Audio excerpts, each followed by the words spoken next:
Hello guys at welcome sa aking YouTube channel. Gusto mo bang maging TikTok affiliate?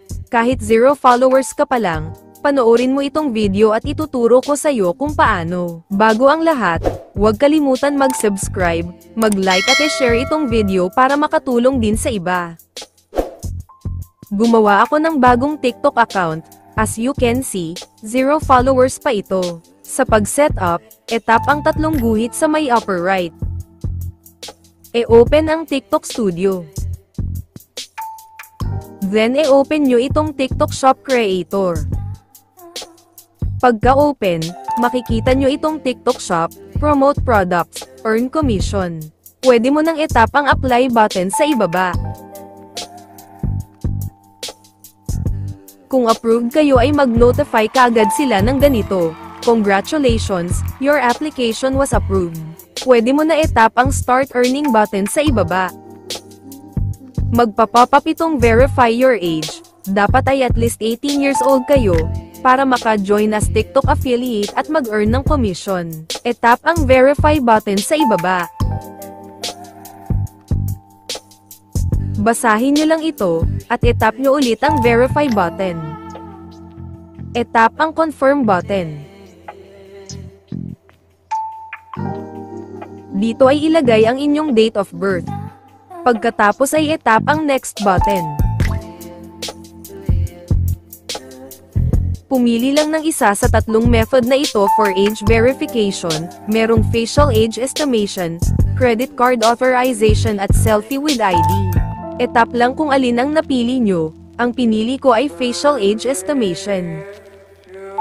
Dito ay kukuha lang tayo ng selfie picture natin. Sundan lang natin ang direction habang nagse-selfie. I-tap ang Open Camera button para mag-proceed. Basahin at sundin ang mga tips na ito para tama at maging mabilis ang pag-approve ng inyong age verification. Pag okay na ay i-tap ang red button sa ibaba. Itapat lang dito ang inyong mukha, at sundin ang instructions na makikita sa itaas, para tama ang magiging result at madaling ma-approve ang age verification nyo. Pag okay na ay makikita nyo itong age confirm. I-tap na ang close button. Congratulations! Dahil pwede na tayong mag-post ng mga products from TikTok Product Marketplace para maka-earn ng commission. I-tap natin ang Get Started. I-open natin itong Product Marketplace, at i-set natin para makapag-start na tayo mag-post ng products. Dito ay pumili kayo ng kinds of products na gusto nyo i-promote. Pwede kayong pumili ng at least 3 kinds of products, to get more personalized products recommendations. After ay i-tap ang Next button.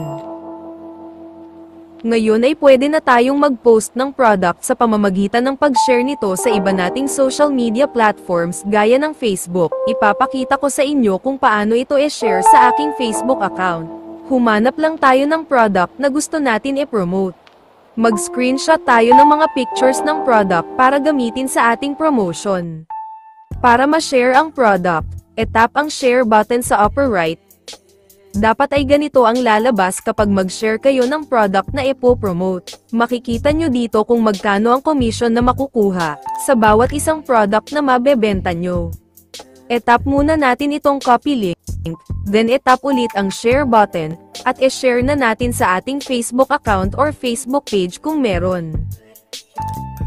Ilagay ang mga pictures ng product na na-screenshot natin, at lagyan din natin ito ng description, para makita at malaman ng mga potential buyers ang products na binibenta natin. Yung link na na-copy natin kanina sa product natin ay i-paste natin kasama ng description.